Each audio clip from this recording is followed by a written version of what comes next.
Mi hijo me encerró en esta casa de campo abandonada y me dijo que me pudriría aquí. La única manera en que saldrás es con los pies por delante. Fueron sus exactas palabras mientras rompía mi teléfono contra el suelo y cerraba la puerta con llave desde fuera. Todo esto mientras él y su esposa se iban de crucero de lujo con mis $300,000 de ahorros. Después de 40 años criándolos sola, sacrificando cada centavo para darle una educación y una vida mejor que la mía. Mi nombre es Mercedes Vega. Tengo 66 años y hasta hace poco creía que había construido una familia llena de amor y sacrificio. Durante 4 décadas trabajé como costurera en una pequeña fábrica textil en las afueras de Madrid. Mis manos, ásperas de tanto coser y bordar, mantuvieron nuestro hogar cuando mi esposo nos abandonó cuando Esteban, mi único hijo, tenía apenas 8 años.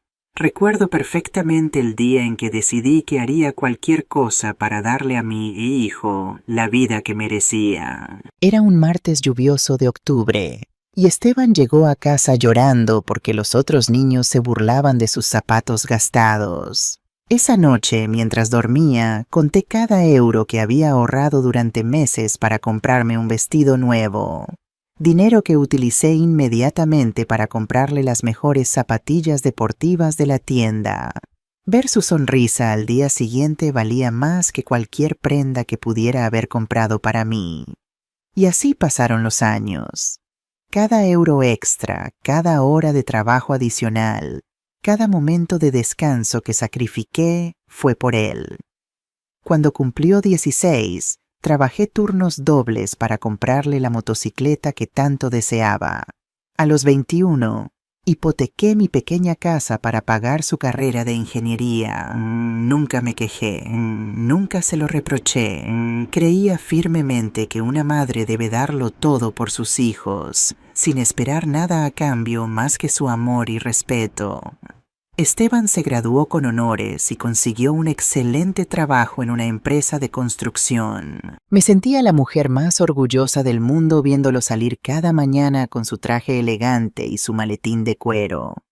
Mi hijo es un profesional exitoso, les decía a mis vecinas con una sonrisa que salía desde el alma. Durante esos primeros años después de su graduación, nuestra relación parecía perfecta. Me visitaba regularmente, me llevaba a cenar a buenos restaurantes y siempre me decía lo agradecido que estaba por todos mis sacrificios. Todo cambió cuando conoció a Lucía. La primera vez que me la presentó, algo dentro de mí se estremeció. No era solo su actitud fría y calculadora, sino la forma en que miraba a mi hijo, como si fuera una inversión que necesitaba ser protegida de influencias externas.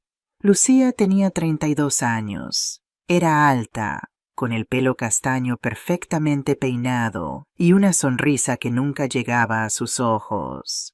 Trabajaba como administradora en una clínica privada y desde el primer momento dejó claro que consideraba que la familia de Esteban, específicamente yo, estaba por debajo de sus estándares sociales. Durante los primeros meses de su relación, intenté acercarme a ella. Le cocinaba sus platos favoritos cuando venían a visitarme. Le compraba pequeños regalos con mis escasos ahorros. Incluso aprendí a cocinar platos sofisticados que sabía que le gustaban. Pero cada gesto de amor por mi parte era recibido con una sonrisa falsa y comentarios sarcásticos que mi hijo parecía no notar o, peor aún, elegía ignorar. «Mercedes, no te molestes tanto», solía decir Lucía con esa voz empalagosa que me crispaba los nervios. «No necesitamos que hagas todo esto. Ya no somos niños». Pero yo podía ver el desdén en sus ojos. El desprecio por la anciana que había criado al hombre que ahora consideraba su propiedad. La boda tuvo lugar 2 años después de conocerse, en un elegante salón que costó más de 20,000 euros. Yo, que había soñado durante años con el día en que mi hijo se casaría, me sentí como una extraña en mi propia familia. Lucía había organizado todo sin consultarme, desde la lista de invitados hasta el color de las flores. Cuando intenté sugerir que quizás podríamos incluir algunas tradiciones familiares que habían sido importantes para nosotros, me miró como si hubiera sugerido algo completamente ridículo. «Mercedes, querida», dijo con ese tono condescendiente que había comenzado a reconocer. «Esta es una celebración moderna. No creo que a nuestros invitados les gusten esas costumbres anticuadas». Esteban, que solía defenderme de cualquier desaire, simplemente asintió y cambió de tema. El día de la boda, me senté en la primera fila vistiendo un vestido verde que había comprado en una tienda de descuentos, sintiéndome pequeña e invisible, mientras veía a mi hijo prometer para siempre a una mujer que ya había comenzado a alejarme de él. Durante la ceremonia, cuando el sacerdote habló sobre la importancia de la familia y el respeto a los padres, vi a Lucía apretar la mano de Esteban con una sonrisa que me heló la sangre. Esa noche, mientras recogía los platos de la pequeña cena que había organizado en mi casa para nuestros familiares más cercanos, escuché una conversación entre Lucía y su madre en el jardín. «Ahora que estamos casados, necesitamos establecer límites claros», dijo Lucía en una voz que nunca le había oído usar delante de mí. «Esteban es demasiado blando con su madre. Ella piensa que puede seguir controlando su vida, pero esos días se han acabado». «Tienes razón, cariño», respondió su madre con una risa cruel. «Los hombres necesitan que sus esposas les abran los ojos a estas cosas. Una suegra entrometida puede arruinar un matrimonio antes de que comience». Me quedé paralizada detrás de la ventana, sintiendo cada palabra como una bofetada. La mujer a la que tanto había intentado complacer, a quien había tratado de querer como a una hija, ya estaba planeando sacarme de la vida de mi propio hijo. Terminé de limpiar la cocina en silencio, con lágrimas corriendo por mis mejillas, preguntándome si Esteban sabía lo que su nueva esposa realmente pensaba de mí, o si simplemente había elegido ignorarlo para mantener la paz en su matrimonio. Esa noche, por primera vez en años, me fui a dormir sintiendo un vacío en el pecho que no sabía cómo llenar. Los siguientes meses confirmaron mis peores temores. Las visitas de Esteban se volvieron cada vez más esporádicas, y cuando venía, siempre era con Lucía, y por períodos cada vez más cortos. Las conversaciones que antes fluían naturalmente entre nosotros se volvieron tensas y superficiales, constantemente interrumpidas por comentarios sutiles pero hirientes de su esposa. «Esteban, no olvides que tenemos esa cena con mis padres», diría Lucía cada vez que mi hijo parecía estar disfrutando de nuestra conversación. O peor aún: «Cariño, tu madre parece cansada. Quizás deberíamos irnos para que pueda descansar». Como si yo fuera una anciana decrépita que necesitaba ser cuidada en lugar de una mujer vibrante que solo quería pasar tiempo con su hijo. Pero lo que más me dolía era ver cómo Esteban había empezado a cambiar. El hijo amoroso y considerado que había criado se estaba transformando en alguien distante, alguien que parecía avergonzado de sus orígenes humildes y de la madre que lo había sacrificado todo por él. La primera vez que Esteban me habló con desprecio fue un domingo por la tarde, 3 meses después de su boda. Había cocinado su plato favorito, el mismo estofado de pollo que le había encantado desde que era niño, y esperaba ansiosamente su visita semanal. Cuando llegó, estaba solo, lo que me llenó de esperanza, pensando que finalmente tendríamos algo de tiempo de calidad como madre e hijo. Pero algo en sus ojos había cambiado. Ya no era el joven afectuoso que me abrazaba cuando llegaba, sino un extraño que me saludó con un frío beso en la mejilla y se sentó a la mesa como si estuviera cumpliendo una obligación molesta. «Mamá, tenemos que hablar», dijo mientras servía el humeante estofado en su cuenco favorito. El mismo cuenco de cerámica decorado con flores rojas que había comprado para celebrar su 16º cumpleaños. Lucía y yo hemos estado hablando y creemos que sería mejor si empezamos a tener más espacio. Sus palabras me golpearon como un cubo de agua helada. ¿Espacio? ¿Qué significa eso, cariño? Pregunté, sintiendo que mi voz temblaba a pesar de mis esfuerzos por mantenerla firme. Significa que mis constantes visitas están afectando nuestro matrimonio, respondió sin siquiera mirarme a los ojos, concentrado en revolver el estofado como si fuera la tarea más importante del mundo. Lucía siente que no tenemos suficiente intimidad como pareja porque siempre estoy viniendo aquí. Me senté frente a él, sintiendo que mis piernas temblaban. Esteban, solo vienes una vez a la semana. ¿Cómo puede eso afectar a tu matrimonio? Solo quiero verte, pasar tiempo contigo. Eres todo lo que tengo. Ese es exactamente el problema, explotó, golpeando la cuchara contra la mesa con un chasquido agudo que hizo saltar el salero. Soy todo lo que tienes. ¿No te das cuenta de lo asfixiante que es eso? Tengo 30 años, mamá. No puedo seguir siendo responsable de tu felicidad.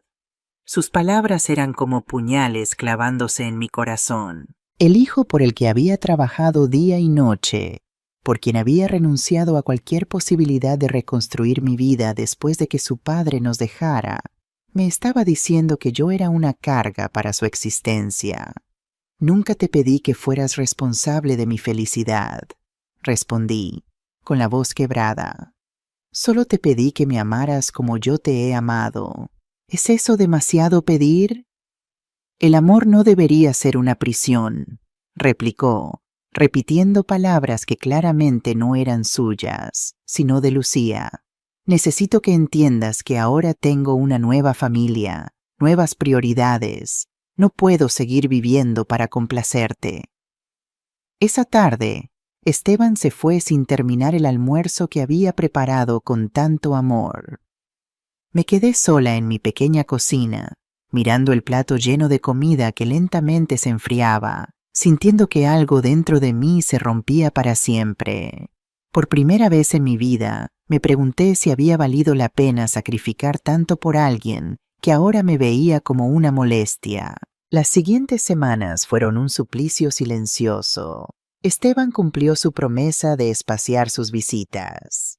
Lo que solía ser una cita sagrada de los domingos se convirtió en apariciones esporádicas cada 2 o 3 semanas, siempre con Lucía y siempre con prisa por irse.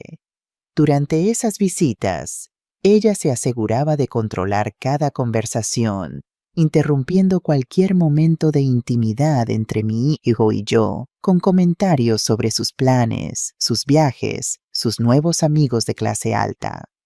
Esteban y yo estamos pensando en comprar una casa más grande, anunció Lucía durante una de esas visitas mientras bebía el café que había preparado especialmente con granos importados que me habían costado 30 euros. Algo en las afueras, en una de esas urbanizaciones cerradas donde hay más seguridad y gente de mejor clase. La forma en que dijo gente de mejor clase, mientras me miraba directamente, dejó claro que yo no entraba en esa categoría. Esteban, que una vez hubiera defendido a su madre de cualquier insulto implícito, simplemente asintió y continuó comiendo el pastel de chocolate que había horneado para él. ¿Y qué pasará con esta casa?, pregunté, refiriéndome a mi hogar, el lugar donde había criado a mi hijo, donde estaban todos nuestros recuerdos juntos. Bueno, es tuya, mamá, respondió Esteban con indiferencia. Puedes hacer lo que quieras con ella. Nosotros ya no la necesitaremos. Esas palabras fueron como una bofetada en la cara. La casa que él había considerado su hogar durante 30 años era ahora solo un lugar del que quería deshacerse, un incómodo recordatorio de su pasado humilde que no encajaba con su nueva vida de clase media alta. Pero lo peor llegó más tarde, cuando pensaba que ya había tocado fondo en mi relación con mi hijo. Lucía había conseguido un ascenso en la clínica donde trabajaba. Y para celebrarlo, organizaron una cena en su nueva casa, esa mansión moderna en la urbanización exclusiva de la que tanto presumían. No fui invitada.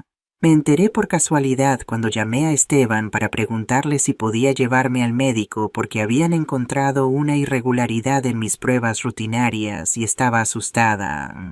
«No puedo, mamá», dijo con una voz fría que no reconocí. «Lucía tiene una cena importante con gente de su trabajo. Es muy importante para su carrera. Pero no podrías llevarme antes de la cena». Insistí, sintiendo que la desesperación me invadía. Sería solo 1 hora en la clínica. Tengo miedo de ir sola. «Mamá, necesito ayudar a Lucía a prepararlo todo. ¿No puedes pedirle a alguna de tus amigas que te acompañe?» «¿Qué amigas?» Durante tantos años había estado tan centrada en él, en su educación, en su bienestar, que había descuidado mi propia vida social. La mayoría de las mujeres de mi edad estaban ocupadas con sus nietos, sus maridos, con vidas que habían construido más equilibradas que la mía. Colgué el teléfono y me senté en mi sala durante horas, mirando las fotos de Esteban que cubrían las paredes. Ahí estaba él a los 5 años con su primer uniforme escolar, que yo había lavado y planchado tan cuidadosamente cada día. Ahí estaba a los 12, orgulloso con la medalla que había ganado en el concurso de matemáticas, el mismo concurso para el que había pagado clases extra trabajando los fines de semana. Ahí estaba a los 18, graduándose del instituto con honores, el día que pensé que todos mis sacrificios habían valido la pena. Al día siguiente, fui sola al médico. Los resultados fueron benignos, gracias a Dios. Pero la experiencia de sentarme en esa sala de espera completamente sola, rodeada de otras mujeres acompañadas por sus hijos o maridos, me hizo sentir la soledad más profunda de mi vida. Cuando llamé a Esteban para darle la buena noticia, su respuesta fue un escueto: «Me alegro, mamá», antes de cambiar rápidamente de tema para contarme lo exitosa que había sido la cena de Lucía y cómo habían impresionado a todos los invitados importantes. Fue entonces cuando comencé a entender que había perdido a mi hijo para siempre. No había muerto, pero el hombre amoroso y agradecido que había criado ya no existía. En su lugar había un extraño ambicioso que se avergonzaba de sus orígenes y que había elegido a una mujer que lo estaba alejando sistemáticamente de la madre que le había dado todo. Los meses pasaron y las visitas se volvieron aún más escasas. Esteban solo aparecía cuando necesitaba algo, que le guardara un documento importante, que cocinara un plato específico para impresionar a los jefes de Lucía, o que le prestara dinero para algún gasto imprevisto que su nuevo estilo de vida exigía. «Mamá, ¿podrías prestarme 5? ¿100 euros? Me preguntó durante una de sus raras visitas. Es para la entrada de un coche nuevo. El de Lucía se ha estropeado y necesita algo más elegante para su trabajo. 5.000 euros eran casi todos mis ahorros. El dinero que había guardado céntimo a céntimo durante años, por si alguna vez tenía una emergencia médica o necesitaba una reparación importante en la casa. Pero como siempre, no pude decirle que no a mi hijo. «Claro, cariño», respondí, sintiendo que mi corazón se hundía. «¿Cuándo lo necesitas?» «Mañana sería perfecto», dijo con una sonrisa que por un momento me recordó al niño dulce que solía ser. «Prometo devolvértelo en 3 meses». Esa promesa nunca se cumplió. Cada vez que mencionaba el préstamo, Esteban tenía una nueva excusa. Gastos inesperados para la nueva casa, un viaje de trabajo que Lucía necesitaba hacer, reparaciones del coche que resultaron ser más caras de lo planeado. El día que toqué fondo fue un martes gris de noviembre, exactamente 8 meses después del préstamo que nunca me devolvió. Había estado luchando contra una terrible gripe durante una semana, con fiebre alta y una tos que me desgarraba el pecho. Mi cuerpo de 66 años ya no respondía como antes, y por primera vez en décadas me sentí verdaderamente vulnerable y asustada. Llamé a Esteban, esperando que pudiera llevarme al médico nuevamente, o al menos pasar un poco de tiempo conmigo para asegurarse de que estaba bien. Su respuesta me congeló hasta los huesos. Mamá, no puedo ir. Lucía y yo tenemos una reunión muy importante con el arquitecto para remodelar la cocina. Nos llevó meses conseguir una cita con él. Es el más solicitado de la ciudad. Esteban, por favor, supliqué con la voz ronca por la fiebre. Solo necesito a alguien que esté conmigo unas horas. Me siento muy mal y tengo miedo de desmayarme. ¿No puedes llamar a una vecina o algo?, respondió con una irritación que me atravesó como un puñal. Lucía dice que los adultos independientes deberían saber cuidarse solos, sin depender constantemente de los demás. Lucía dice... Esas dos palabras se habían convertido en la frase más dolorosa de mi vocabulario. Todo lo que mi hijo pensaba, decidía o sentía, ahora pasaba por el filtro de esa mujer que había logrado convertir a mi cariñoso muchacho en un extraño cruel. «Soy tu madre, Esteban», dije, sintiendo que las lágrimas se mezclaban con la fiebre. «¿Desde cuándo soy los demás para ti?» «Oh, mamá, no seas tan dramática.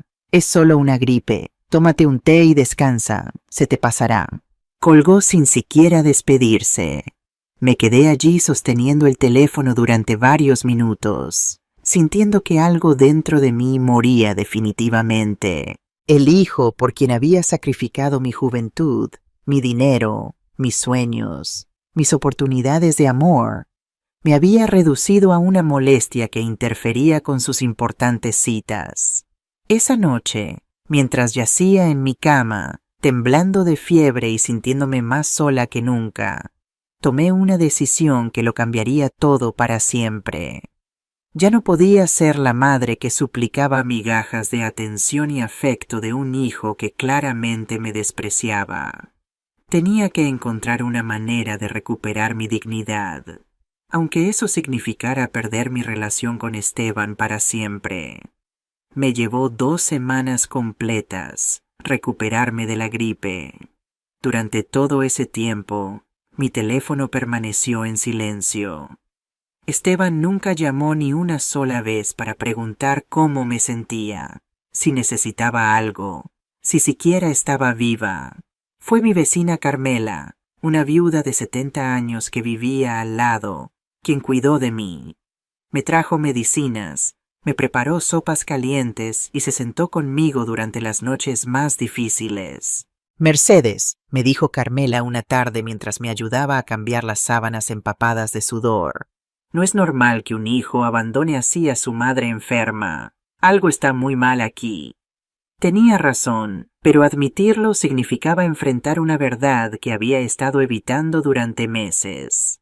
Mi hijo se había convertido en una persona sin corazón, y yo había sido cómplice de esa transformación al permitirle tratarme cada vez peor sin establecer ningún límite. Cuando finalmente me recuperé, decidí que era hora de actuar.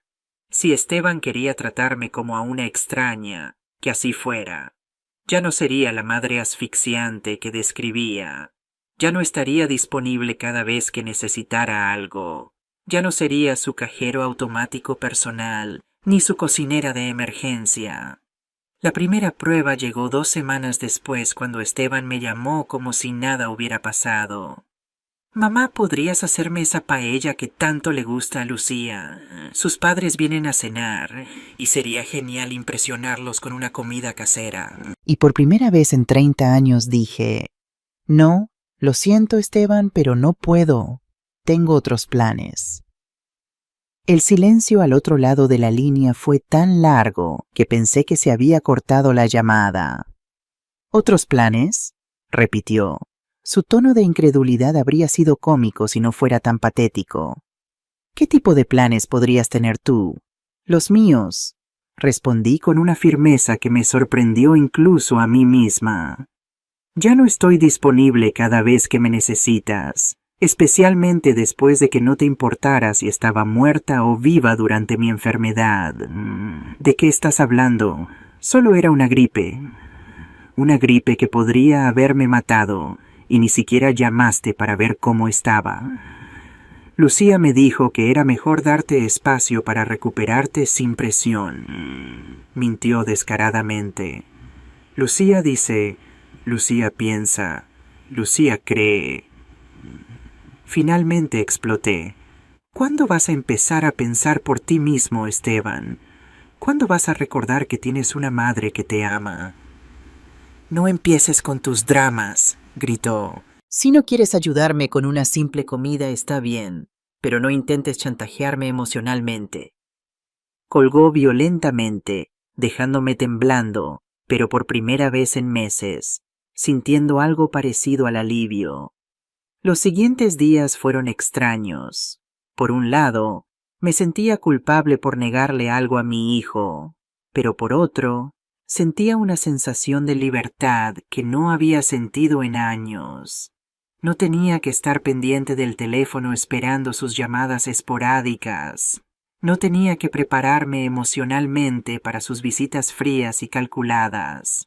Por primera vez en mucho tiempo, mi casa era verdaderamente mía.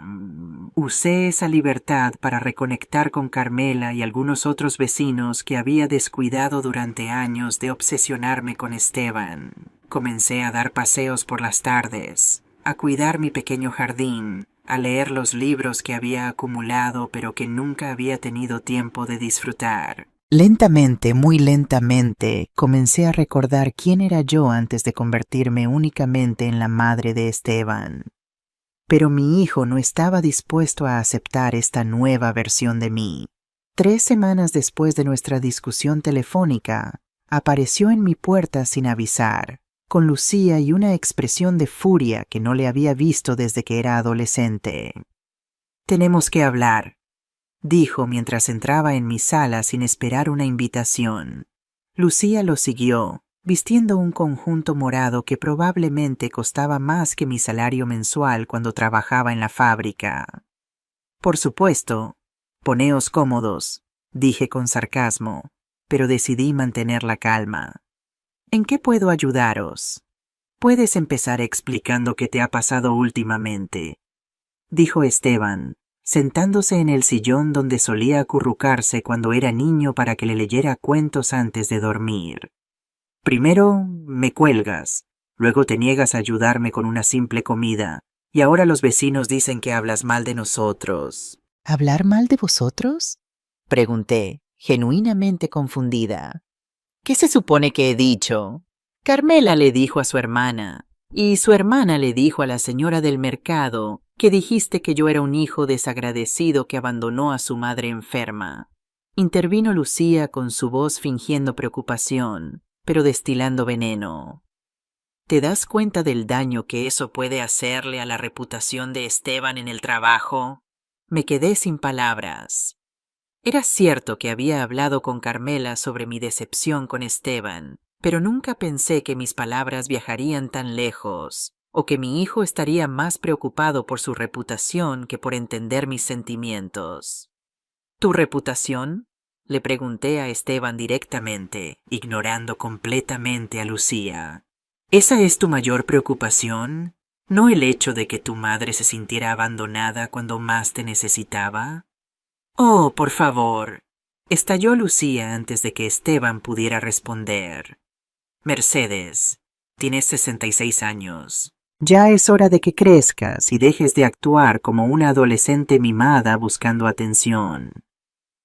El silencio que siguió a esas palabras fue ensordecedor. Miré a mi hijo, esperando que finalmente, después de tantas humillaciones, se levantara y defendiera a la mujer que lo había criado. Esperé a que le dijera a su esposa que no tenía derecho a faltarme al respeto en mi propia casa, a que recordara todo lo que había sacrificado por él. Pero Esteban permaneció en silencio, mirando sus zapatos como un niño regañado. El silencio de Esteban fue más doloroso que cualquier insulto que Lucía pudiera lanzarme. En ese momento, viendo a mi hijo de 30 años sentado como un cobarde mientras su esposa me atacaba en mi propia casa, entendí que había perdido para siempre al niño que había criado con tanto amor. Veo que no tienes nada que decir, le dije directamente a Esteban, sintiendo que la ira comenzaba a reemplazar la tristeza que había llevado durante meses. Veo que vas a permitir que ella me falte al respeto en mi propia casa sin levantar un dedo para defenderme. Por fin levantó la mirada, pero no había culpa ni arrepentimiento en sus ojos, solo fastidio.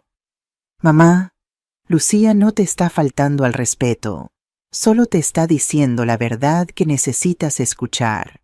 No puedes seguir viviendo como si fueras la víctima de todo. ¿La víctima? Me levanté, sintiendo que toda la frustración acumulada durante años comenzaba a hervir en mis venas. ¿Soy la víctima por esperar un mínimo de respeto de mi propio hijo? ¿Por querer que te importara si estaba muerta o viva cuando tenía 40 grados de fiebre? ¡Era solo una gripe!, gritó él, también poniéndose de pie. No podías esperar que cancelara toda mi vida por una simple gripe. No era una simple gripe. Era tu madre enferma y asustada pidiéndole a su único hijo que la llevara al médico. Grité a mi vez, sintiendo que lágrimas de rabia comenzaban a rodar por mis mejillas. Era la mujer que trabajó turnos dobles para pagar tu universidad, que hipotecó su casa para darte una carrera, que renunció a cualquier posibilidad de ser feliz para que tú pudieras tener todo lo que siempre quisiste. «Nadie te pidió que hicieras eso», gritó su respuesta, golpeándome como un puñetazo en el estómago. «Nadie te pidió que sacrificaras tu vida por mí. Esas fueron tus decisiones». Por un momento el mundo se detuvo a mi alrededor. Mi propio hijo, el hombre por quien lo había dado todo, me estaba diciendo que mis sacrificios no solo habían sido innecesarios, sino no deseados, que todo lo que había hecho por amor había sido un gigantesco error que ahora me estaba devolviendo en la cara. «Tienes razón», dije, con una voz fría y calmada, una voz que no reconocí como propia a pesar de la tormenta que rugía dentro de mí. «Nadie me pidió que sacrificara mi vida por ti. Fueron mis decisiones». Decisiones estúpidas tomadas por una mujer que pensaba que el amor de una madre significaba darlo todo y no esperar nada a cambio. Lucía sonrió con satisfacción, claramente disfrutando del espectáculo de verme destruida por las palabras de mi propio hijo. «Me alegra que por fin lo entiendas», continuó Esteban, cruelmente animado por lo que interpretó como mi rendición. «Ahora quizás puedas empezar a vivir tu propia vida en lugar de intentar controlar la mía». «Oh, voy a vivir mi propia vida», le aseguré, sintiendo una extraña calma apoderarse de mí. «De hecho, voy a empezar ahora mismo». Caminé hacia la pequeña mesa donde guardaba mis documentos importantes y saqué el papel que había estado evitando mirar durante meses, el testamento que había redactado años atrás, en el que Esteban era el único beneficiario de todo lo que poseía. «¿Sabes qué, hijo?», dije, sosteniendo el documento frente a él. «Tienes razón. Mis sacrificios fueron mis decisiones. Decisiones que ahora lamento profundamente haber tomado. Pero esta casa, estos ahorros, esta herencia que ibas a recibir, también son mis decisiones». Los ojos de Esteban se fijaron en el papel con una expresión que no pude descifrar del todo. «¿Qué estás haciendo?», preguntó. «Estoy tomando una nueva decisión», respondí, caminando hacia la trituradora de papel que había comprado recientemente para deshacerme de documentos viejos. «Estoy decidiendo que ya no quiero que un hijo que me desprecia herede nada de la estúpida mujer que lo sacrificó todo por él». «Mamá, espera», gritó, abalanzándose hacia mí mientras introducía lentamente el testamento en la máquina. Pero era demasiado tarde. El documento se desintegró en finas tiras que cayeron en la papelera como confeti, celebrando mi liberación. ¿Qué acabas de hacer?, preguntó Lucía, su voz aguda traicionando su verdadera preocupación por primera vez. Hasta ese momento, había sido solo la esposa cruel disfrutando del drama familiar, pero ahora se daba cuenta de que acababa de perder una herencia considerable. Acabo de hacer lo que mi hijo me pidió que hiciera, respondí con una sonrisa que venía de mi alma. Acabo de dejar de tomar decisiones basadas en un amor que claramente no es correspondido. Esteban estaba pálido, mirando los restos del testamento como si no pudiera creer lo que acababa de presenciar. Mamá, no puedes hacer eso. Esta casa, tus ahorros, soy tu único hijo. Exactamente, dije sintiendo una fuerza que no sabía que poseía. Eres mi único hijo, y acabas de decirme que todos mis sacrificios por ti fueron errores que nadie pidió. Así que ahora voy a corregir esos errores. ¿Estás loca?, gritó Lucía, perdiendo completamente la compostura. No puedes desheredar a tu propio hijo solo porque tuviste una discusión. ¿Una discusión? La miré con una calma que me sorprendió. Lucía, querida, esto no es una discusión. Esto es el resultado de meses de humillación, desprecio y abandono. Esto es lo que sucede cuando tratas a alguien como basura durante tanto tiempo que finalmente decide que merece algo mejor.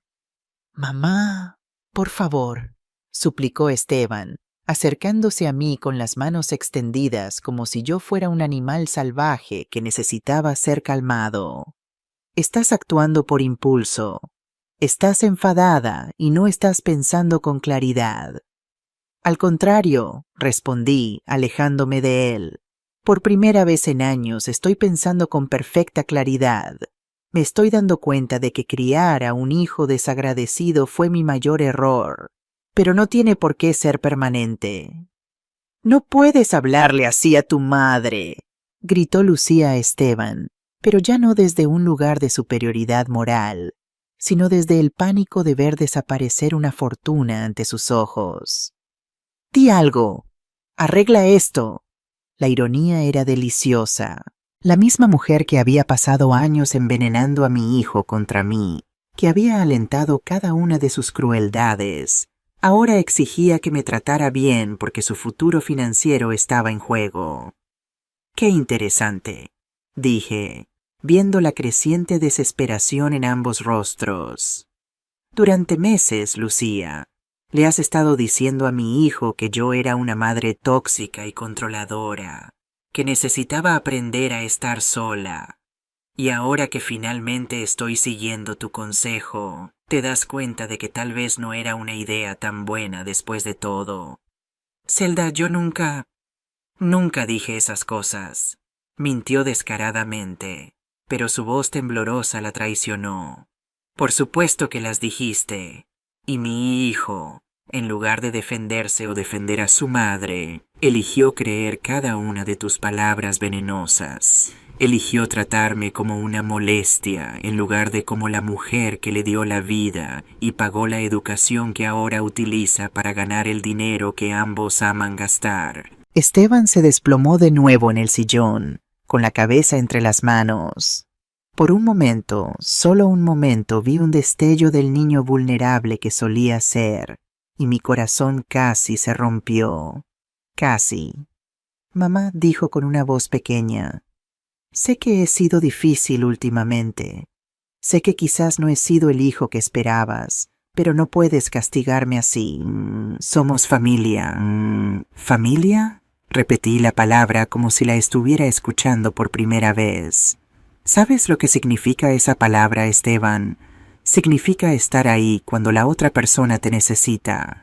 Significa respeto mutuo. Significa no permitir que nadie, ni siquiera tu esposa, humille a la persona que te dio la vida. Yo puedo cambiar, murmuró, pero sus palabras sonaban huecas incluso para él. No, respondí con una firmeza que me sorprendió. Ya no me interesa si puedes cambiar. Ya no me interesa ser la madre que mendiga migajas de afecto de un hijo que claramente me desprecia. He decidido que merezco algo mejor que eso. Pero somos tu única familia. Lloró ahora Lucía, jugando la carta del chantaje emocional que tan a menudo había criticado cuando venía de mí. No, sonreí hacia ella, con una dulzura que contrastaba fuertemente con mis palabras. Erais mi familia. Ahora sois dos extraños que vinieron a mi casa a faltarme al respeto y a reclamar una herencia que ya no recibiréis. «¡No puedes hacer esto!», gritó Lucía, perdiendo completamente la máscara de sofisticación que siempre había llevado conmigo. «Esa casa vale más de 200.000 euros. Tus ahorros son nuestro futuro». La escuché hablar de nuestro futuro como si mi dinero, el dinero que había ganado cosiendo durante 40 años, fuera algo que les perteneciera por derecho divino. La mujer que durante años me había tratado como una campesina ignorante, ahora reclamaba mi herencia con la desesperación de alguien que acababa de ver desaparecer su plan de vida. «Interesante», dije, cruzando los brazos. «Ahora resulta que mis ahorros son vuestro futuro». La misma mujer que me dijo que era una anciana dramática que necesitaba madurar, ahora está aquí reclamando el dinero de esa anciana dramática. Esteban se levantó bruscamente con una expresión que nunca antes había visto en su rostro. Era una mezcla de pánico, rabia y algo que parecía peligrosamente una amenaza. «Mamá, vas a revertir esto ahora mismo», dijo en una voz baja y controlada que me recordó a su padre en sus peores momentos. «Vas a llamar a tu abogado y vas a hacer un nuevo testamento donde yo sea tu único heredero». «¿O qué?», pregunté, sintiendo una extraña calma ante su actitud amenazante. «¿Qué vas a hacer si no lo hago, Esteban? O descubrirás lo que significa estar verdaderamente sola», respondió, acercándose a mí con pasos lentos y deliberados. «¿Crees que alguien va a cuidarte cuando seas una anciana inválida? ¿Crees que podrás mantener esta casa cuando tengas 80 años y ni siquiera puedas caminar?» Sus palabras eran como puñales, pero ya no me dolían como antes. La mujer que había soportado meses de humillación había muerto en los últimos 20 minutos. En su lugar, había nacido alguien más fuerte, alguien que finalmente entendía su propio valor. Preferiría morir sola en una residencia de ancianos que seguir viviendo como la esclava emocional de un hijo que me desprecia. Respondí con una serenidad que lo desconcertó. Preferiría que extraños se llevaran mi dinero a dárselo a alguien que me trata como basura. «¿Estás loca?», gritó Lucía de nuevo. «Completamente loca. Esteban, haz algo. Tu madre ha perdido la cabeza». «No he perdido la cabeza», respondí, caminando hacia la puerta principal. «La he encontrado, y ahora voy a pediros que por favor salgáis de mi casa». «No nos iremos hasta que arregles esta locura», declaró Esteban, plantándose en medio de la sala como si fuera el dueño del lugar. «Entonces tendré que llamar a la policía para que os explique el concepto de allanamiento», respondí, dirigiéndome hacia el teléfono. «No te atrevas», gritó, arrebatándome el auricular de la mano con una violencia que me asustó. Por primera vez en esta confrontación, sentí un destello de miedo real. El hombre que estaba frente a mí ya no era mi hijo. Era un extraño desesperado capaz de cualquier cosa para proteger lo que consideraba suyo. «Devuélveme ese teléfono», dije, tratando de mantener mi voz firme. «No hasta que entres en razón», respondió, manteniendo el dispositivo fuera de mi alcance. «Vas a sentarte, vas a calmarte, y vamos a hablar de esto como adultos civilizados». «¿Como adultos civilizados?», me reí con una histeria que rayaba en la locura. «¿Tú me vas a enseñar a ser civilizada?». ¿El hombre que acaba de arrebatarle el teléfono a su madre de 66 años? Es por tu propio bien, gritó, y en ese momento vi completamente la influencia de Lucía en él. Esas eran palabras que ella había usado conmigo muchas veces, siempre justificando sus crueldades como actos de amor duro. Mi propio bien. Repetí sus palabras, sintiendo que la última fibra de amor maternal se rompía definitivamente en mi pecho. Durante 30 años, todo lo que has hecho en mi contra ha sido por mi propio bien. Casarte con una mujer que me odia fue por mi propio bien. Abandonarme cuando estaba enferma fue por mi propio bien. Humillarme en mi propia casa es por mi propio bien. Lucía se acercó a nosotros con esa falsa sonrisa que conocía tan bien. Mercedes, querida, sé que estás dolida, pero tienes que entender que Esteban solo quiere lo mejor para ti. Todos queremos lo mejor para ti. ¿Vosotros queréis lo mejor para mí? La miré con una incredulidad que casi resultaba cómica. ¿La mujer que pasó 2 años envenenando a mi hijo contra mí? ¿La mujer que me dijo que era una anciana dramática que necesitaba madurar? Eso fue... Fue solo la frustración del momento, mintió patéticamente. Sabes que nos importas mucho. ¿Os importo? Repetí sus palabras como si fueran un chiste particularmente gracioso. Os importo tanto que mi hijo no me habló durante 2 semanas cuando estaba enferma. Os importo tanto que venís a mi casa a exigir que revierta una decisión que tomé sobre mi propio dinero. Esteban se acercó más, todavía sosteniendo el teléfono fuera de mi alcance. Mamá, escúchame con atención. Vas a hacer un nuevo testamento. Vas a dejarme esta casa y tus ahorros, y vamos a olvidar esta ridícula conversación. ¿O qué? Le pregunté de nuevo, pero esta vez con una sonrisa que visiblemente lo perturbó. O descubrirás lo que es estar completamente sola, amenazó. Sin hijo, sin dinero, sin nadie que se preocupe por ti.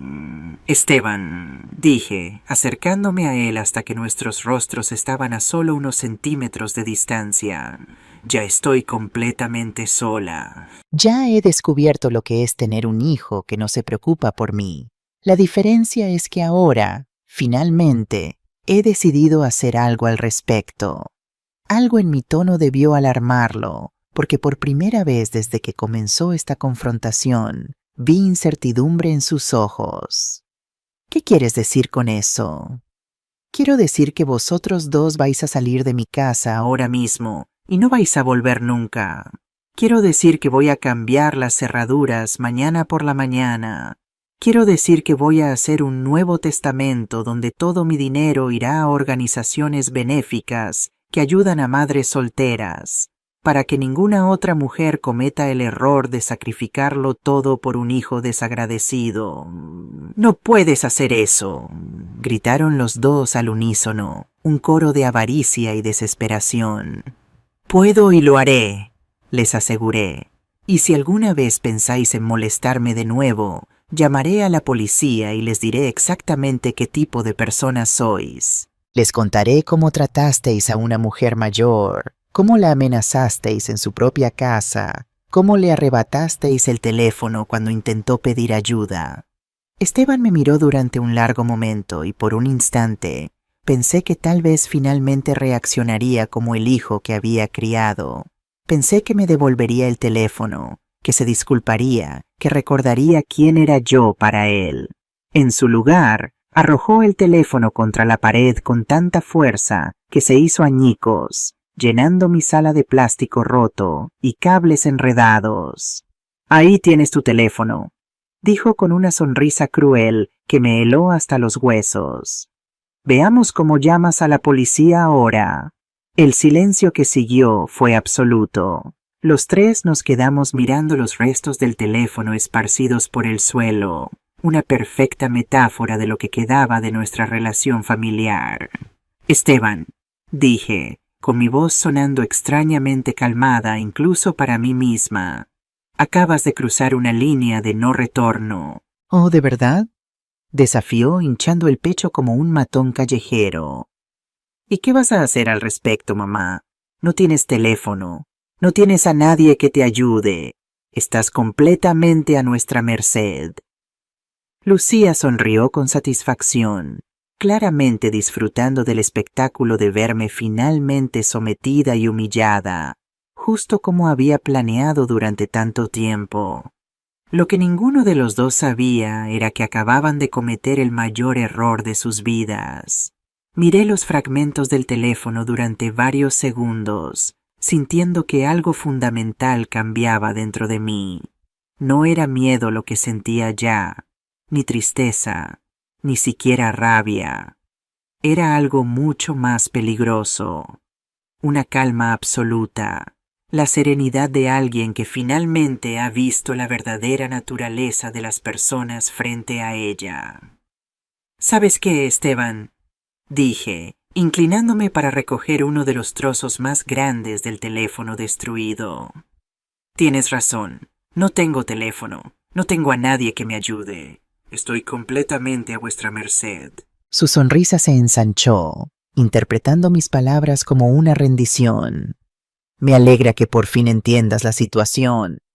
Oh, la entiendo perfectamente, continué, sosteniendo el fragmento de plástico roto como si fuera una reliquia preciosa. Entiendo que mi propio hijo acaba de destruir mi único medio de comunicación con el mundo exterior. Entiendo que me está amenazando en mi propia casa. Entiendo que su esposa está aquí disfrutando cada segundo de mi humillación. Lucía se acercó con esa expresión triunfal que había estado esperando tanto tiempo para mostrarme. Ahora quizás pueda ser razonable, Mercedes. Hacer ese Nuevo Testamento es la única cosa inteligente que puedes hacer en esta situación. Tienes razón, respondí, dejando caer el trozo del teléfono. Eso es exactamente lo que voy a hacer. Los dos intercambiaron una mirada de satisfacción, creyendo que finalmente me habían quebrado. No tenían idea de que lo que acababa de romperse no era mi voluntad, sino las últimas cadenas de amor que me ataban a ellos. Perfecto, dijo Esteban, relajando los hombros. Sabía que entrarías en razón. Iremos al abogado mañana por la mañana y solucionaremos todo esto. ¿Mañana?, repetí, asintiendo lentamente. Por supuesto, mañana. Y mientras tanto, añadió Lucía con esa sonrisa venenosa, quizás deberías reflexionar sobre cómo te has estado comportando últimamente. Un poco de humildad te vendría bien. ¿Humildad?, murmuré. Sí, definitivamente necesito más humildad. Esteban se dirigió hacia la puerta, claramente complacido con el resultado de su intimidación. Nos vamos ahora, pero estaremos aquí temprano mañana para recogerte, y más te vale estar lista para cooperar. Por supuesto, les aseguré, siguiéndolos hasta la salida. Estaré completamente lista. Lucía se detuvo en el umbral y me miró con esa condescendencia que había perfeccionado. Mercedes, sé que esto ha sido difícil para ti, pero algún día nos agradecerás por abrirte los ojos. A veces el amor duro es lo único que funciona. Amor duro, repetí sus palabras. Sí, definitivamente necesito aprender más sobre el amor duro. Se fueron sin despedirse, dejándome sola en mi casa con los restos de mi teléfono y algo mucho más importante: claridad absoluta sobre quiénes eran realmente las personas que acababan de salir por mi puerta. Esperé hasta oír el sonido del coche de Esteban alejándose antes de moverme. Entonces, con una calma que me sorprendió, fui a mi habitación y saqué de debajo del colchón el teléfono móvil que había comprado secretamente hacía 3 meses, después de darme cuenta de que necesitaba una forma de comunicarme que Esteban no conociera. Marqué el número de Carmela, mi vecina. Carmela, soy Mercedes. ¿Podrías venir a mi casa? Necesito tu ayuda con algo urgente. 20 minutos después, Carmela estaba sentada en mi sala mirando los restos del teléfono con una expresión de absoluto horror. Mercedes, esto es muy serio. Tu propio hijo te amenazó y destruyó tu teléfono. Tenemos que llamar a la policía. No, dije, sirviéndole una taza de té con manos perfectamente firmes. Aún no. ¿Qué quieres decir con aún no? Esto es violencia doméstica. Es intimidación. No puedes permitir que te traten así. No lo permitiré, le aseguré. Pero voy a manejarlo a mi manera. Carmela me estudió con esos ojos sabios suyos, tratando de entender lo que estaba pensando. ¿Qué tienes en mente? Creen que me han quebrado, expliqué, formándose en mis labios una extraña sonrisa. Creen que mañana iré como un cordero obediente a hacer un nuevo testamento, dejándoles todo mi dinero. ¿Y no vas a hacerlo? Oh, definitivamente voy a hacerlo, dije, y mi sonrisa se ensanchó. Pero no va a ser el testamento que ellos esperan. Le expliqué mi plan a Carmela, quien al principio trató de disuadirme, insistiendo en que era demasiado arriesgado. Pero cuando le conté todos los detalles de cómo me habían tratado durante los últimos meses, cuando vio los restos del teléfono y realmente entendió lo que había sucedido esa tarde, su expresión cambió por completo. ¿Estás segura de que quieres hacer esto? Preguntó finalmente. Nunca he estado más segura de nada en mi vida, respondí. Durante 30 años me he permitido ser maltratada por miedo a perder el amor de mi hijo. Pero hoy me doy cuenta de que ese amor se perdió hace mucho tiempo. Lo que queda no es amor, es costumbre, conveniencia y avaricia. Carmela asintió lentamente. ¿Qué necesitas que haga? Necesito que seas mi testigo, dije. Necesito que veas exactamente cómo se comportan conmigo para que cuando todo haya terminado puedas testificar sobre lo que realmente sucedió. No pude dormir esa noche, pero no fue por miedo o ansiedad.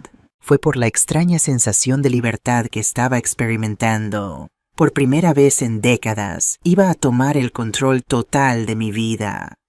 Iba a mostrarles a Esteban y Lucía que habían subestimado completamente a la mujer que pensaban que habían domado.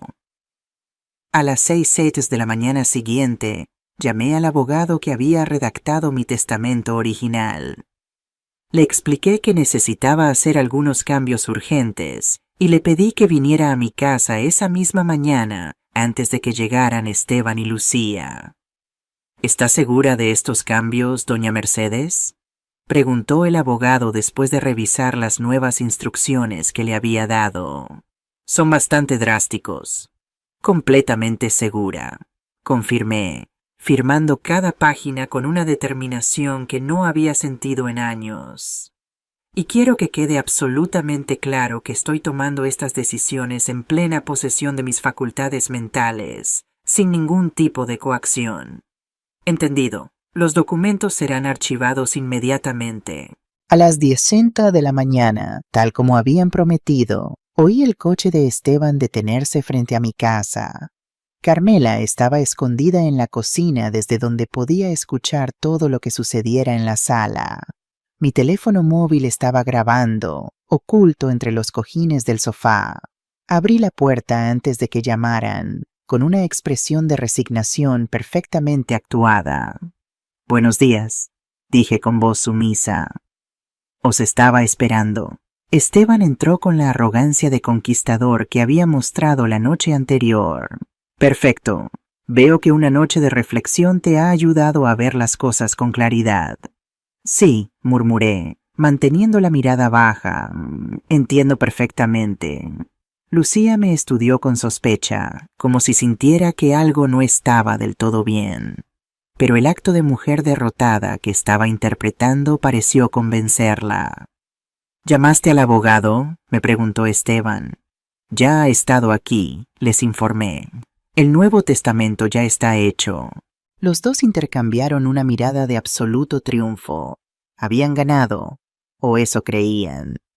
Excelente, dijo Lucía, sentándose en mi sofá como si fuera la dueña del lugar. ¿Y qué dice exactamente? Les mostré una copia del documento. observando cómo sus ojos se iluminaban mientras leían las primeras líneas.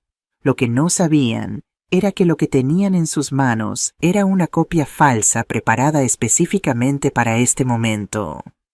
«Perfecto», murmuró Esteban, leyendo sobre su herencia completa. «Sabía que entrarías en razón». «Sí», dije, sintiendo la adrenalina comenzar a bombear por mis venas. «He entrado completamente en razón». «Ahora que esto está resuelto», dijo Lucía, guardando la copia falsa del testamento en su bolso como un trofeo. «Necesitamos hablar de algunos otros asuntos prácticos». «¿Qué tipo de asuntos?», pregunté, manteniendo perfectamente mi acto de mujer sumisa y derrotada. «Bueno», intervino Esteban, acomodándose en el sillón como si ya fuera el nuevo dueño de la casa. Ahora que sabemos que esta propiedad será eventualmente nuestra, Lucía y yo hemos estado pensando que tal vez sería mejor si te mudaras a un lugar más apropiado para tu edad». «¿Apropiado para mi edad?», repetí, sintiendo que la rabia comenzaba a hervir en mis venas, pero manteniendo mi voz calmada. «Sí, mamá, un lugar donde puedas recibir la atención que necesitas. Una residencia de ancianos, quizás algo con personal médico disponible las 24 horas». Lucía asintió con entusiasmo. «Hemos estado mirando algunas opciones muy buenas, lugares donde puedes socializar con gente de tu edad, donde no tendrás que preocuparte por mantener esta casa tan grande». «Ya veo», murmuré, apretando el puño detrás de mi espalda. «¿Y cuándo tendría que hacer esta transición?». «Bueno», dijo Esteban intercambiando otra mirada de complicidad con su esposa. «En realidad estábamos pensando que cuanto antes mejor. Esta casa necesita algunas renovaciones importantes si vamos a venderla por lo que realmente vale». «¿Venderla?». Los miré con fingida confusión. «Pero pensé que la queríais para vosotros». «Oh, no», respondió Lucía con una risa que hizo que me rechinaran los dientes. «Esta casa es demasiado vieja, demasiado pequeña para nuestras necesidades, pero el terreno es excelente, muy bien ubicado. Con las renovaciones adecuadas, o mejor aún, demoliéndola y construyendo algo moderno, podríamos obtener casi 400.000 euros. Ahí estaba, la verdad despiadada completa.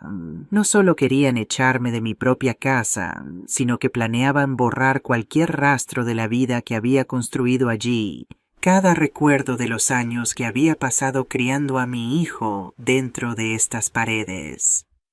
400.000 euros, repetí lentamente. «Es mucho dinero». «Exactamente», confirmó Esteban. «Y con tus ahorros, que según el testamento ascienden a 150.000 euros, estaríamos hablando de más de $500.000. Eso es suficiente para que Lucía y yo compremos nuestra casa de ensueño en el mejor barrio de la ciudad». «¿Vuestra casa de ensueño?», murmuré, sintiendo cada palabra como una bofetada. «¿Y yo? ¿Dónde encajo en estos sueños?». «Estarás perfectamente atendida en la residencia», me aseguró Lucía con esa condescendencia perfeccionada. «Tendrás todo lo que necesitas: comida, un techo sobre tu cabeza, atención médica. ¿Qué más puede pedir una mujer de tu edad? ¿Qué más puede pedir? Tal vez respeto, tal vez gratitud, tal vez que el hijo por el que sacrifiqué toda mi vida no me tratara como un mueble viejo que hay que descartar». «¿Y cuándo estaría todo esto listo?», les pregunté, manteniendo aún mi actuación.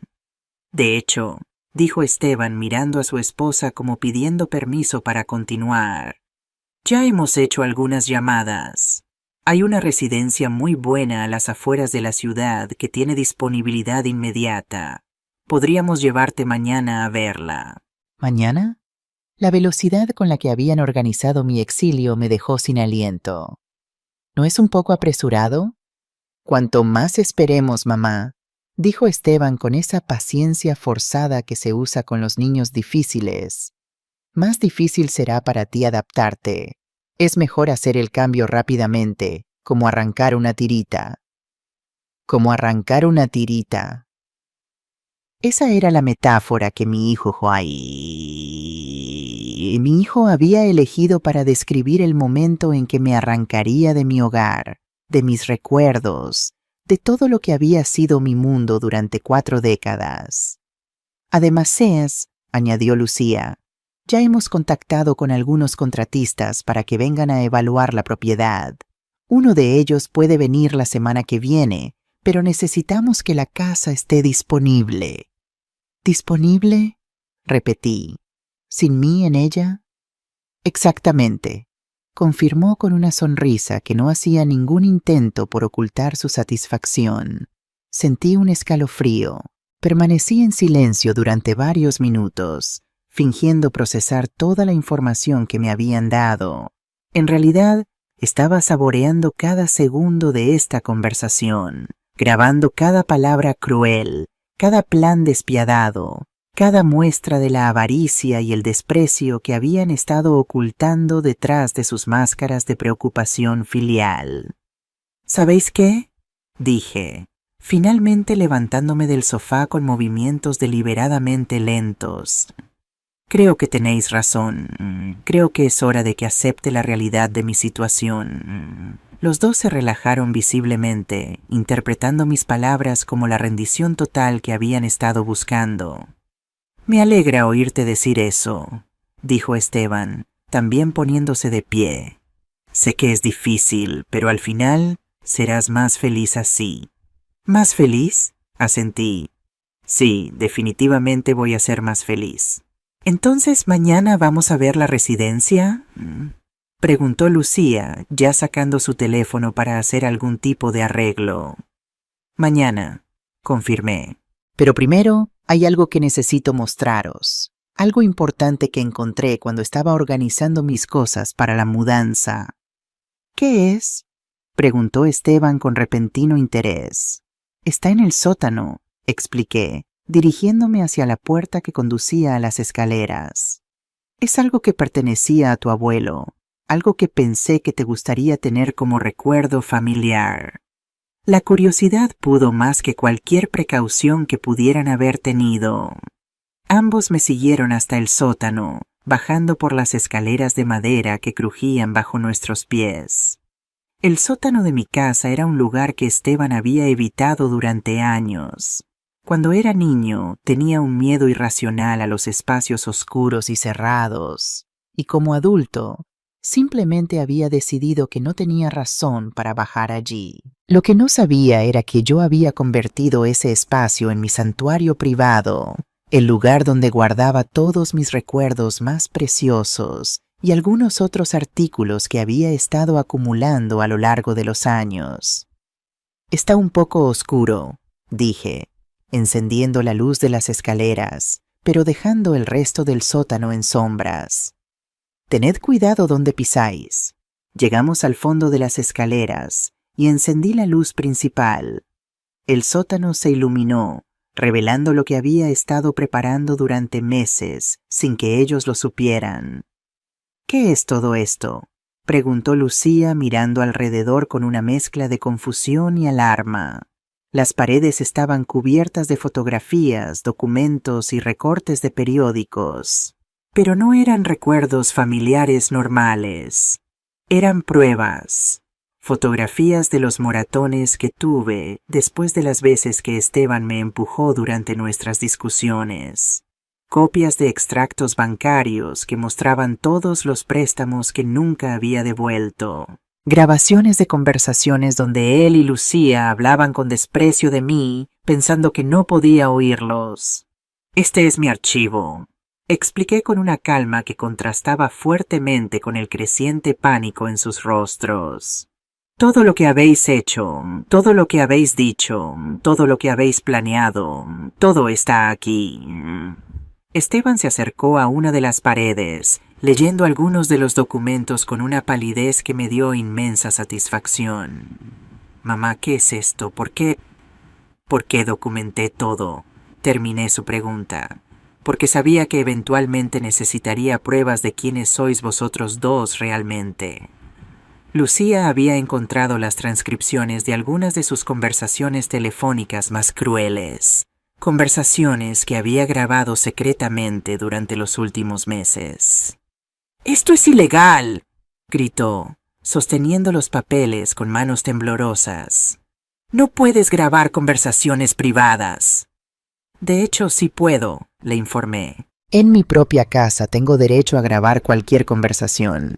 Y considerando que estaba documentando abuso emocional y financiero, cualquier tribunal lo encontraría completamente justificado. El silencio en el sótano era ensordecedor. Esteban y Lucía se movían entre las paredes cubiertas de pruebas como zombies, leyendo transcripciones de conversaciones donde habían planeado mi futuro sin consultarme, mirando fotografías que documentaban cada humillación, cada momento de desprecio que me habían hecho sufrir. «Esto de aquí», dije, señalando una sección particular de la pared, «son todas las veces que pediste dinero prestado y nunca me devolviste ni un solo céntimo. En total me debes 47,000 euros». Esteban se acercó a los documentos con el rostro cada vez más pálido. «Mamá, esos no eran préstamos, era ayuda familiar». «¿Ayuda familiar?». Me reí con una amargura que salía de mi alma. «¿Así es como llamas al robo ahora?». «Porque tengo grabaciones aquí de ti prometiendo devolverme hasta el último céntimo». Lucía había encontrado las fotografías más comprometedoras, imágenes de ella revisando mis cajones sin permiso durante sus visitas, documentos que probaban que había estado investigando el valor de mi propiedad sin mi conocimiento, incluso capturas de pantalla de sus mensajes de texto, burlándose de mí con sus amigos. «¿Cómo conseguiste esto?», preguntó con una voz que temblaba de pura rabia. «Tu error, querida Lucía, fue subestimar completamente a la anciana dramática que pensabas que habías domado», respondí. «Resulta que esta anciana aprendió a usar cámaras de seguridad, aplicaciones de grabación y muchas otras herramientas modernas durante los meses que pensaste que estaba perdiendo la cabeza». En el centro del sótano había una mesa con algo que ninguno de los dos había notado hasta ese momento. Un portátil abierto con una videollamada activa. «¿Qué es eso?», preguntó Esteban acercándose a la pantalla. «Oh, eso», dije con una sonrisa que salía de mi corazón. «Eso es mi seguro de vida. Durante los últimos 20 minutos, todo lo que hemos hablado arriba y aquí abajo ha sido transmitido en vivo a varias personas muy importantes». La pantalla mostraba múltiples ventanas de video. Un abogado especializado en abuso de ancianos, una trabajadora social, Carmela desde mi cocina, y para mi máxima satisfacción, Miguel, mi vecino que trabajaba como periodista de investigación para el periódico local. «Mercedes», exclamó el abogado desde la pantalla. «¿Estás bien? ¿Necesitas que llamemos a la policía?» «Estoy perfectamente bien», respondí, sin apartar nunca los ojos de las expresiones de absoluto horror en los rostros de Esteban y Lucía. «De hecho, nunca me he sentido mejor». «¡Apaga eso!», gritó Lucía lanzándose hacia el ordenador, pero fui más rápida y lo cerré antes de que pudiera alcanzarlo. «Demasiado tarde», le informé. «Todo ya está grabado y guardado en múltiples ubicaciones. Vuestros planes para ponerme en una residencia, vuestros comentarios sobre demoler mi casa, vuestra confesión sobre los 400,000 euros que esperáis ganar con mi propiedad. Todo». Esteban se desplomó en una vieja silla que tenía en el sótano, con la cabeza entre las manos. «Mamá, ¿qué has hecho?». «Lo que debería haber hecho hace meses», respondí. «Protegerme de vosotros dos».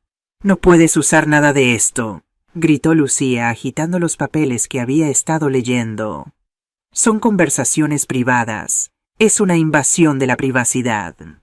«Mi querida», dije con infinita paciencia, «documentar el abuso no es una invasión de la privacidad. Es supervivencia». Caminé hacia otra sección de la pared donde había colgado algo que los llenó de un terror aún mayor. copias de documentos legales recientes. Estos de aquí son particularmente interesantes, continué. Estas son las demandas que voy a presentar la semana que viene. Una por abuso financiero a personas mayores, otra por intimidación y amenazas, y esta última por daños a la propiedad por el teléfono que destruiste ayer. ¿Estás loca? Gritó Esteban, levantándose bruscamente. Soy tu hijo. No puedes demandar a tu propio hijo.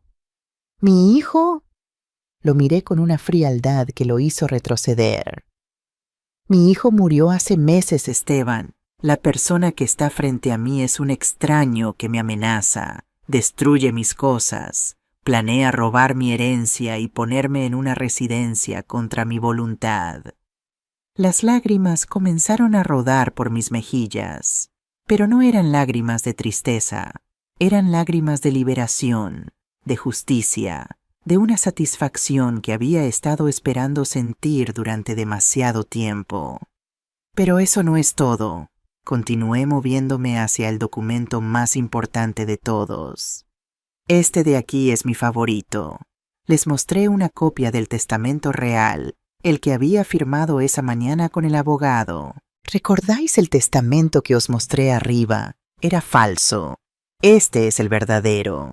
Esteban arrebató el documento de mis manos, leyéndolo con una desesperación que me dio más placer del que había sentido en años. «No puede ser», murmuró, leyendo línea por línea. «No puedes haber hecho esto».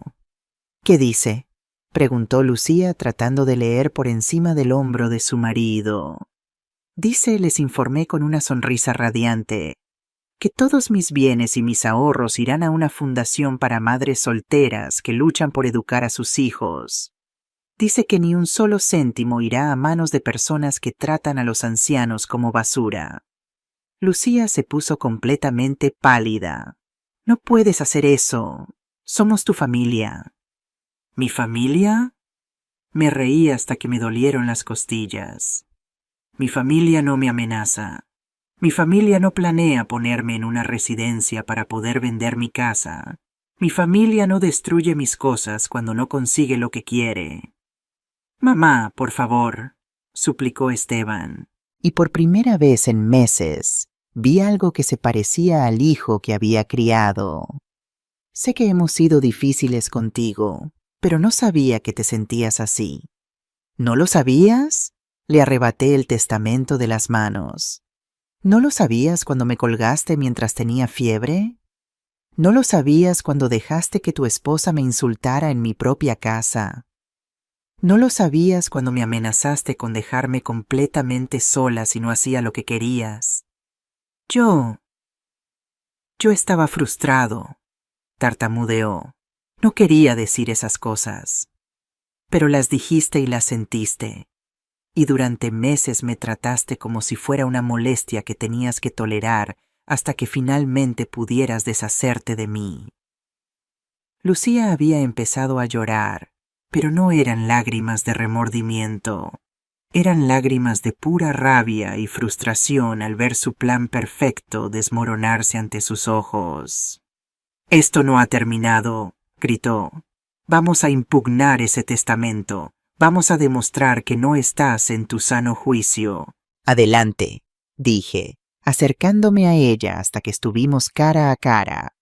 «Intenta demostrar que no estoy en mi sano juicio. Intenta explicarle a un juez por qué una mujer que documentó meticulosamente meses de abuso y negligencia no tiene derecho a decidir qué hacer con su propio dinero». El silencio que siguió fue absoluto. Ambos finalmente entendieron que habían perdido, que su avaricia y crueldad habían sido su perdición. «Además», añadí, dirigiéndome hacia las escaleras, «olvidáis que todo esto va a ser publicado en el periódico la semana que viene. Miguel ya tiene todo el material que necesita para escribir un artículo muy interesante sobre el abuso a personas mayores en familias de clase media. Vuestros nombres, vuestras fotos, vuestras propias palabras describiendo vuestros planes para mí». «No puedes hacer eso», gritó Esteban siguiéndome escaleras arriba. «Eso arruinará mi carrera». Deberías haber pensado en eso antes de amenazar a tu madre, respondí sin volverme a mirarlo. Llegamos al piso principal de la casa donde Carmela nos esperaba con una expresión de absoluta satisfacción en su rostro. ¿Cómo ha ido todo?, preguntó, aunque las expresiones devastadas en los rostros de Esteban y Lucía ya le habían dado la respuesta. Perfectamente, respondí. Creo que nuestros invitados están listos para marcharse. Esteban y Lucía permanecieron en mi sala como estatuas, procesando la magnitud de lo que acababa de sucederles. Toda su arrogancia había desaparecido, reemplazada por una desesperación que me habría hecho sentir lástima por ellos si no hubiera estado saboreando cada segundo de su destrucción. «Mamá», dijo Esteban con una voz rota que no había oído desde que era niño. «Tiene que haber una manera de arreglar esto. Somos familia. Podemos encontrar una solución». «¿Una solución?». Lo miré con una calma que contrastaba fuertemente con su pánico. La única solución que existía era que me trataras como a un ser humano.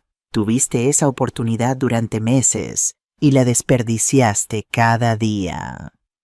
Lucía había comenzado a caminar de un lado a otro, murmurando para sí misma sobre abogados y apelaciones legales, completamente incapaz de aceptar que habían sido derrotados por la anciana dramática a la que tanto habían subestimado.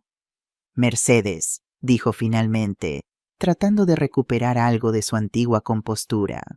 «Sé que hemos tenido nuestras diferencias, pero esto es demasiado extremo. Estás destruyendo tu propia familia». «Yo no destruí nada», respondí. «Vosotros destruisteis esta familia el día que decidisteis que mi amor era una carga y mi dinero era vuestro derecho. Yo solo estoy documentando la destrucción que ya habíais causado». Carmela vino a mi lado y puso una mano protectora sobre mi hombro. «Mercedes, creo que es hora de que se vayan. La policía viene en camino para tomar una denuncia formal sobre la intimidación y el teléfono roto». «¿La policía?». Esteban se puso aún más pálido. «Mamá, por favor, no hagas esto. Mi trabajo, mi reputación, todo se arruinará». «¿Tu reputación?». Repetí sus palabras con genuina incredulidad. «Hasta el final, lo único que te importa es tu reputación, no el dolor que me causaste, no los años que desperdicié amándote incondicionalmente, solo tu preciosa reputación». «No es solo eso», gritó, y por un momento vi un destello del temperamento violento que había mostrado el día anterior. «Es toda mi vida, mi carrera. Todo por lo que he trabajado, todo por lo que has trabajado», murmuré, caminando hacia la ventana, donde podía ver las luces intermitentes del coche de policía acercándose por la calle. «¿Te refieres a la carrera que pagué con mis ahorros? ¿Al trabajo que conseguiste gracias a la educación que financié trabajando turnos dobles?»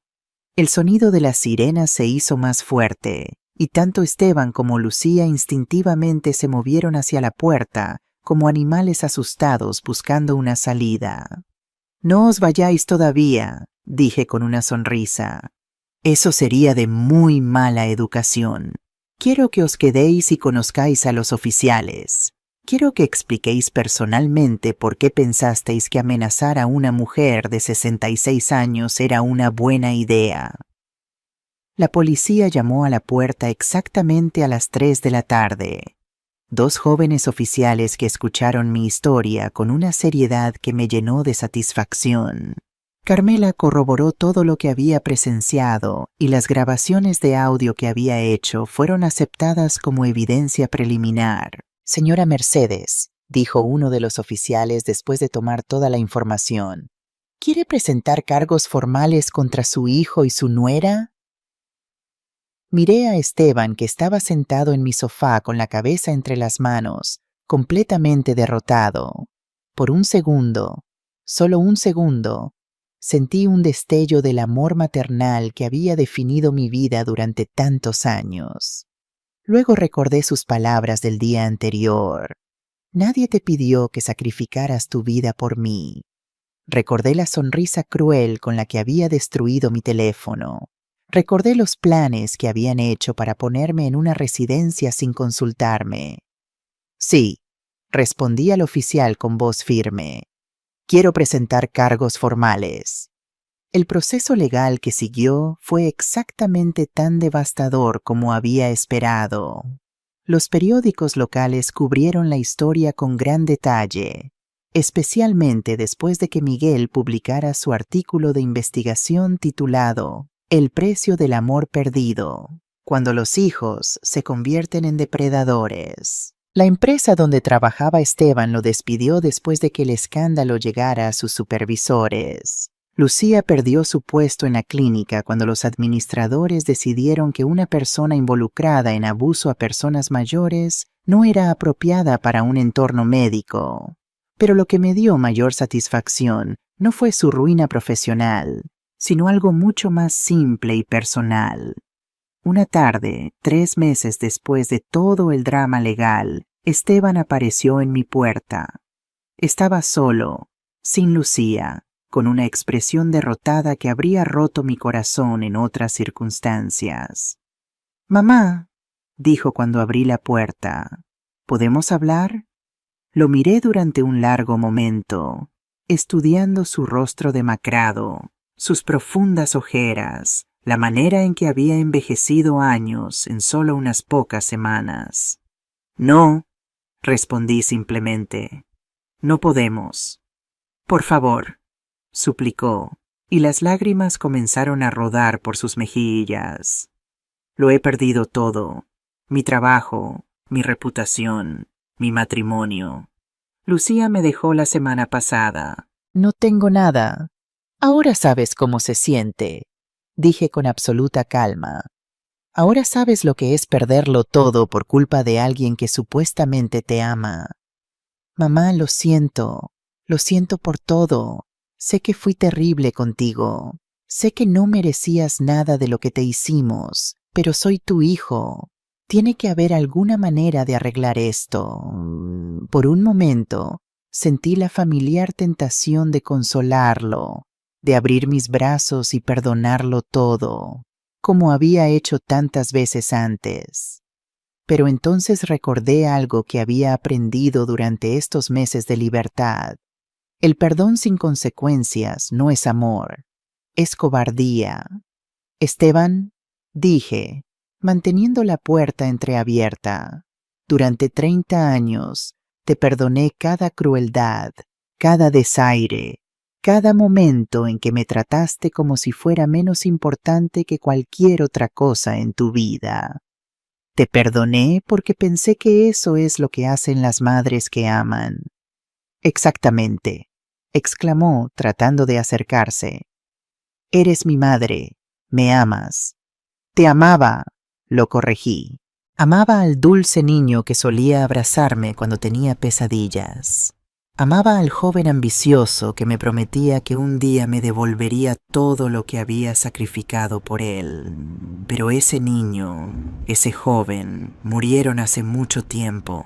La persona que está frente a mí es un extraño que eligió la avaricia sobre el amor, que eligió la crueldad sobre la gratitud. «Puedo cambiar», lloró desesperadamente. «Puedo volver a ser el hijo que quieres». «No quiero que cambies por mí», dije, comenzando a cerrar la puerta.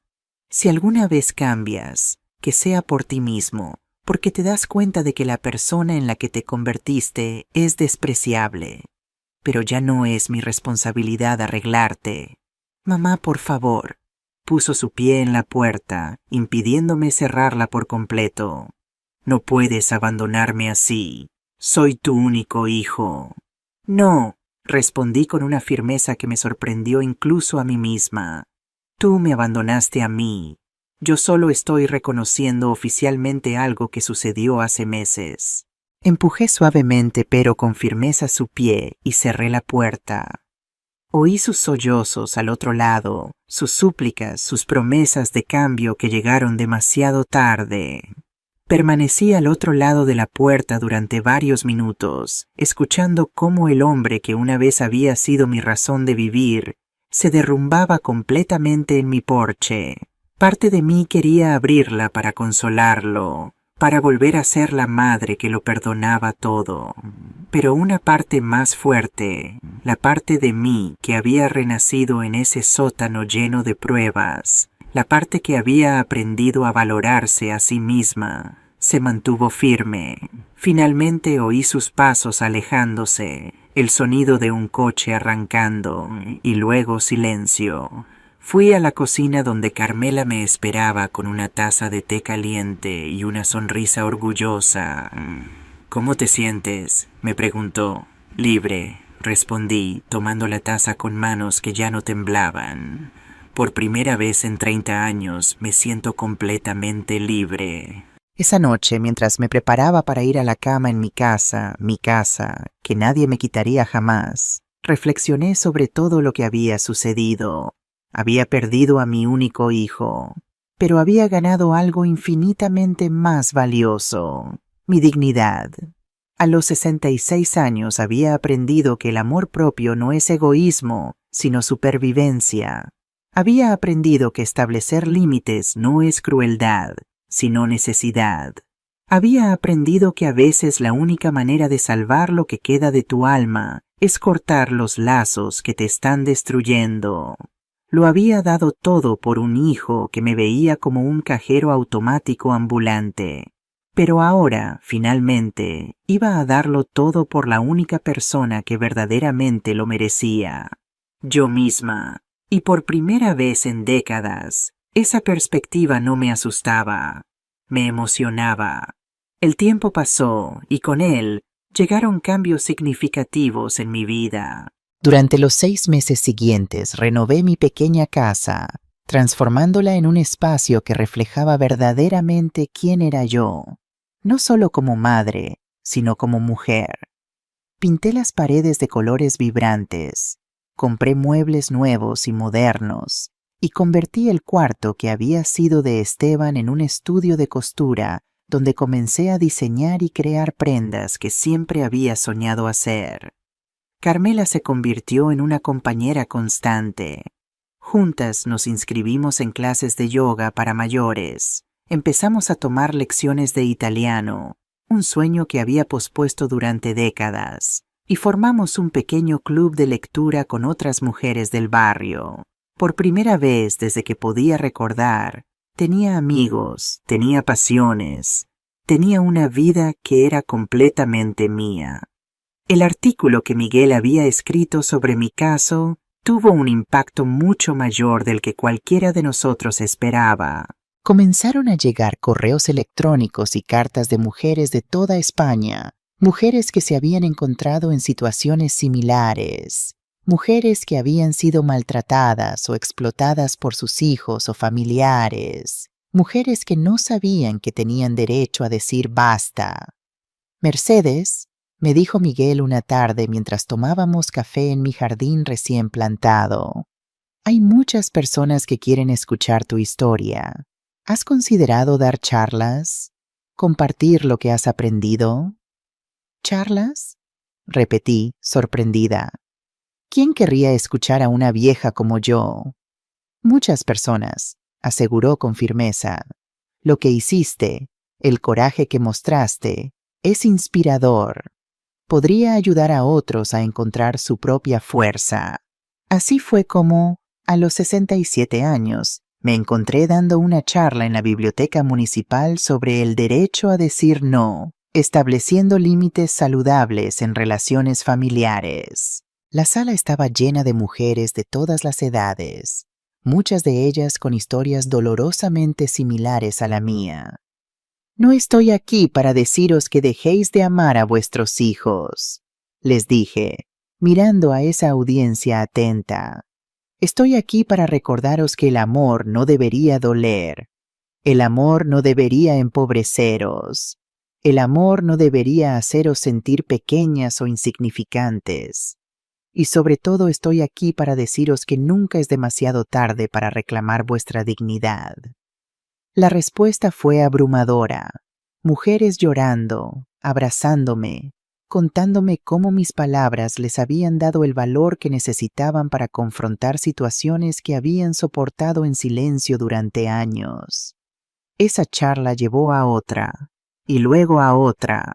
Pronto, estaba viajando por pequeñas ciudades de toda la región, compartiendo mi historia y escuchando las de otras. Con la ayuda de Miguel, empecé un blog llamado La Última Lección, donde escribía sobre envejecer con dignidad, sobre establecer límites saludables, sobre reconstruir una vida después de la traición. Para mi sorpresa, el blog se hizo popular, no solo entre mujeres mayores, sino también entre jóvenes que buscaban entender mejor a sus madres y abuelas. Fue a través del blog que conocí a Ana, una abogada especializada en derechos de los ancianos, quien me propuso colaborar en un proyecto ambicioso, crear una fundación para apoyar a mujeres mayores que enfrentaban abuso financiero o emocional por parte de sus familias. Tu historia puede ser el catalizador de un cambio real, me dijo Ana durante nuestra primera reunión. Hay miles de mujeres como tú, atrapadas en situaciones de las que no saben cómo escapar. La Fundación Nuevo Amanecer nació oficialmente en el primer aniversario del día en que había enfrentado a Esteban y Lucía en mi sótano. Ofrecíamos asesoramiento legal gratuito, apoyo emocional, talleres sobre independencia financiera y, cuando era necesario, ayuda para encontrar vivienda segura para mujeres que necesitaban escapar de situaciones abusivas. Carmela, siempre a mi lado, se convirtió en la coordinadora de voluntarios, reclutando a otras mujeres mayores que, como nosotras, tenían sabiduría y tiempo para compartir. Miguel utilizó sus contactos en los medios para dar visibilidad a nuestro trabajo. Ana se aseguró de que todo lo que hacíamos estuviera respaldado legalmente, y yo me convertí en la cara pública de la fundación. La mujer que había transformado su dolor en propósito, que había encontrado el coraje de enfrentarse a su propio hijo y decir, ya basta. Un día, casi 2 años después de nuestra confrontación final, recibí una carta. El remitente era Esteban. Mi primer instinto fue tirarla sin leerla, pero algo me detuvo. Tal vez era curiosidad. Tal vez era ese resto persistente de amor maternal que nunca desaparecería por completo, no importaba lo mucho que lo intentara. La abrí con manos temblorosas, preparándome para más manipulación, más súplicas, más promesas vacías. En su lugar, encontré algo diferente, una carta sincera, escrita a mano, que comenzaba así. Querida mamá, no espero que me perdones. No lo merezco. Ni siquiera espero que leas esta carta completa. Solo necesito decirte que tenías razón. Sobre todo, después de que Lucía me dejara, toqué fondo. Perdí nuestro apartamento. Tuve que vender el coche y durante un tiempo estuve durmiendo en el sofá de un amigo que se apiadó de mí. Fue lo más cerca que he estado nunca de experimentar lo que tú debiste sentir cuando papá te abandonó con un niño pequeño y sin recursos. He estado yendo a terapia. Mi terapeuta dice que tengo un trastorno narcisista y problemas graves con el materialismo y la codicia. Estoy trabajando en ello. Es difícil y doloroso enfrentarme a la persona en la que me convertí. Vi tu fundación en las noticias. El trabajo que estás haciendo es importante.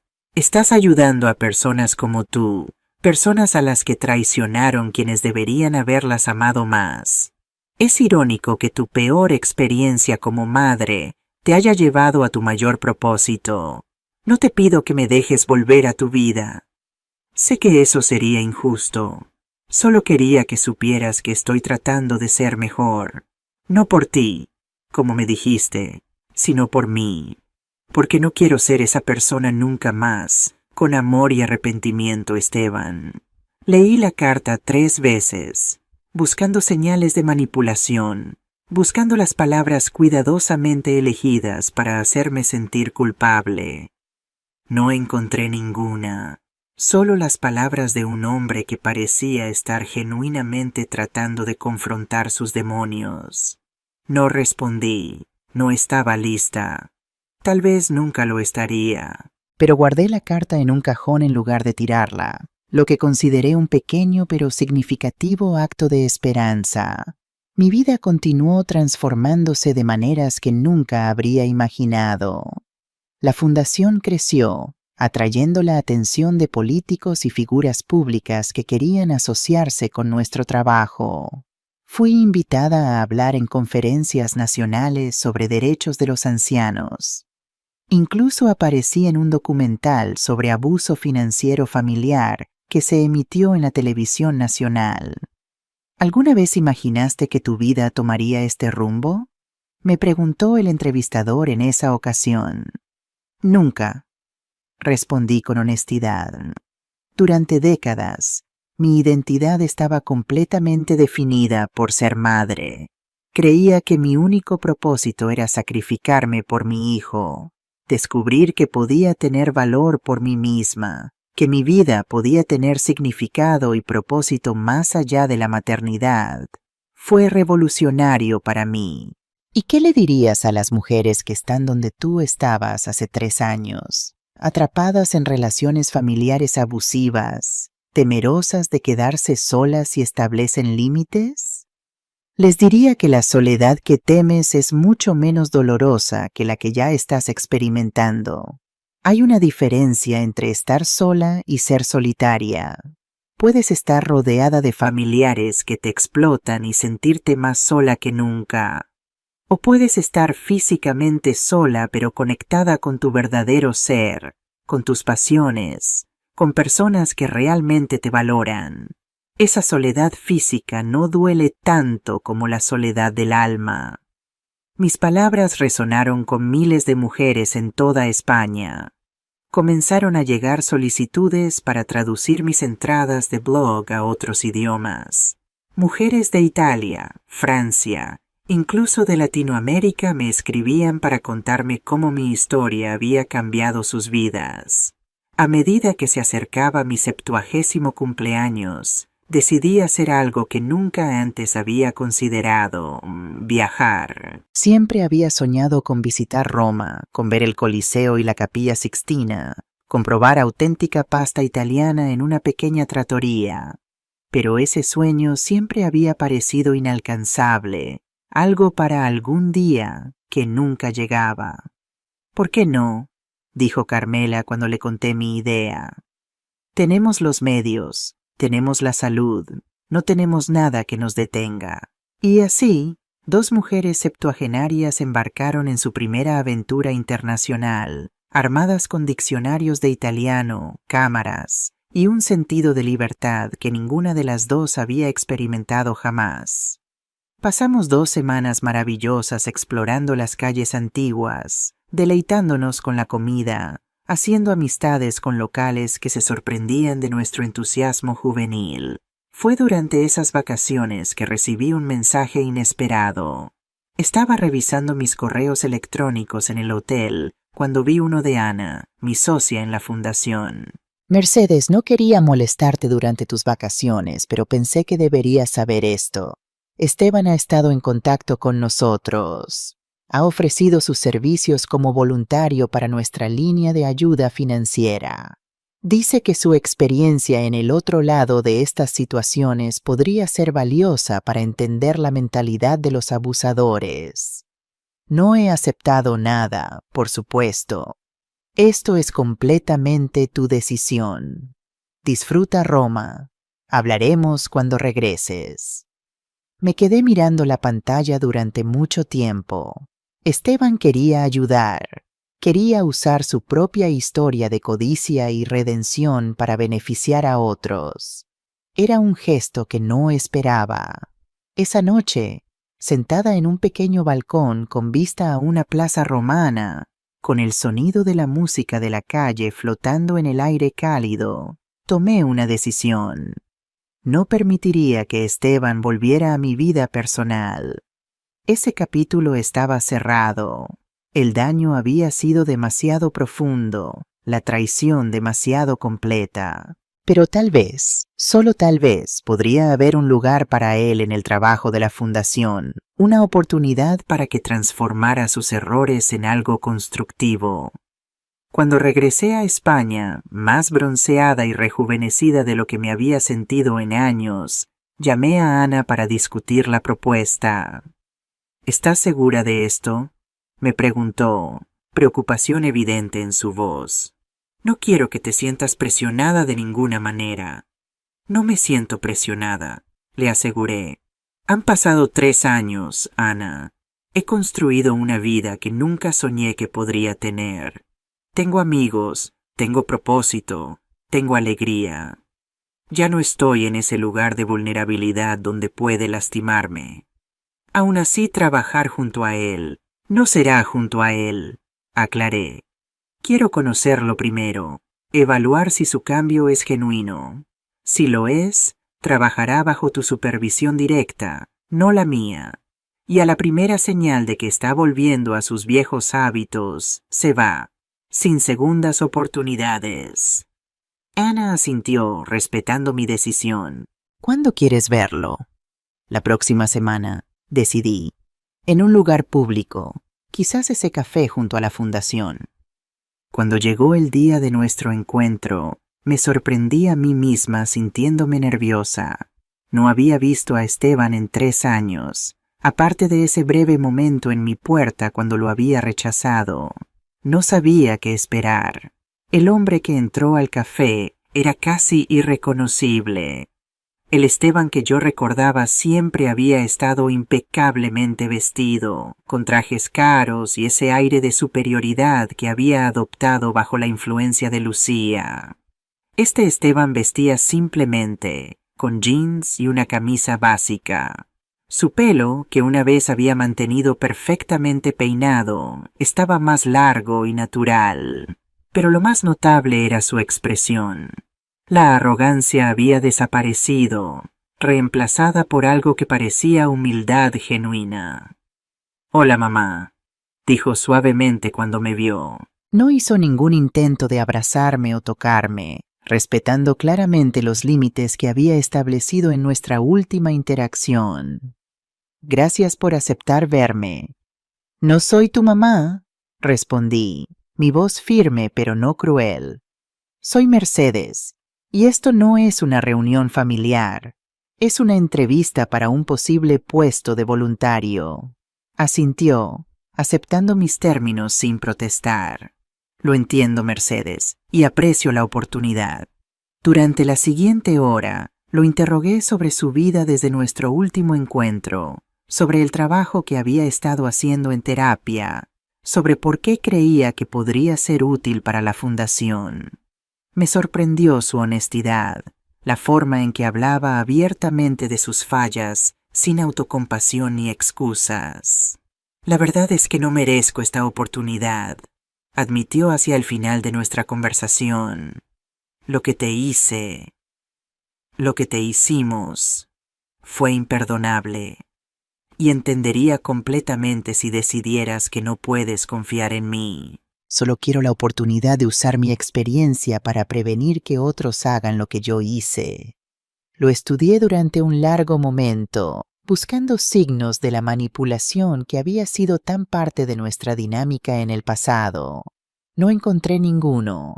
Este parecía ser un hombre verdaderamente cambiado, humillado por las consecuencias de sus acciones, determinado a redimirse no a través de palabras vacías, sino a través de actos concretos. Ana te supervisará directamente, dije finalmente. Comenzarás con trabajo administrativo básico, nada que involucre directamente a nuestras clientas. Si eso va bien durante 6 meses, reevaluaremos. Y Esteban, a la primera señal de que esto es algún tipo de juego para ti, estás fuera permanentemente. ¿Lo entiendes? Lo entiendo perfectamente, asintió, alivio visible en su rostro. Gracias por esta oportunidad. No la desperdiciaré. Nos despedimos con un apretón de manos formal, sin abrazos, sin te quiero, sin promesas de reconciliación familiar. Este no era un final feliz de película donde todo quedaba perdonado y olvidado. Era algo más complejo. Dos adultos que una vez se habían lastimado profundamente, encontrando una manera de coexistir con propósito, manteniendo límites saludables. En el camino a casa, reflexioné sobre cómo había cambiado mi vida en los últimos 3 años. Había pasado de ser una madre devotada y sacrificada, temerosa de perder el amor de su hijo, a ser una mujer segura de sí misma, respetada en su comunidad, viviendo sus sueños postergados, estableciendo límites firmes. Mientras caminaba por las mismas calles que una vez había recorrido sintiéndome invisible, ahora notaba cómo la gente me saludaba, cómo los tenderos sonreían al verme pasar, cómo los jóvenes voluntarios de la fundación me miraban con respeto. Ya no era solo la madre de Esteban, era Mercedes Vega, una mujer por derecho propio.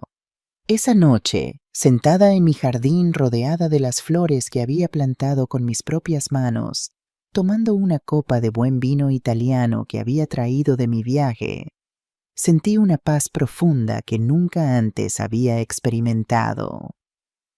No era la paz de una vida perfecta, era la paz de una mujer que había enfrentado su mayor miedo, perder a su hijo, y había descubierto que había algo más fuerte al otro lado de ese miedo, encontrarse a sí misma.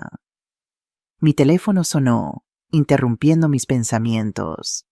Era una mujer de Sevilla que había encontrado nuestro sitio web y necesitaba ayuda urgente.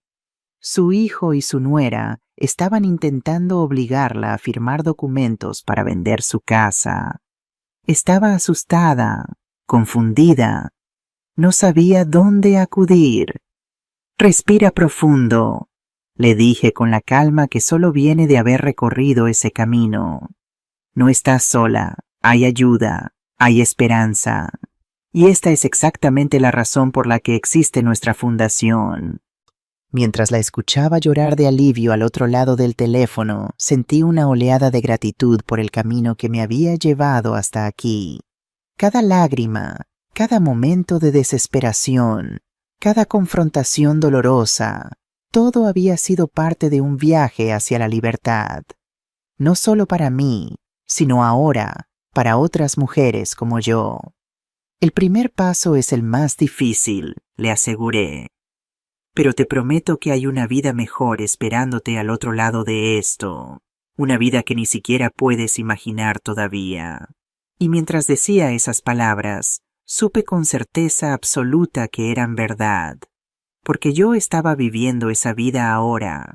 A los 70 años no estaba terminando, estaba apenas comenzando. El testamento final que había redactado aquel día fatídico había sido mucho más que un documento legal. Había sido una declaración de independencia, un acto de amor propio, el comienzo de una nueva vida. Un testamento no solo de mis posesiones materiales, sino de mi espíritu indomable. Y esa, quizás, era la lección más importante que podía compartir con el mundo. Nunca es demasiado tarde para escribir el último capítulo de tu propia historia. Nunca es demasiado tarde para decir, ya basta. Nunca es demasiado tarde para exigir respeto. Nunca es demasiado tarde para comenzar de nuevo. Y sobre todo, nunca es demasiado tarde para descubrir que la vida que siempre soñaste vivir ha estado esperándote todo el tiempo, justo al otro lado del miedo.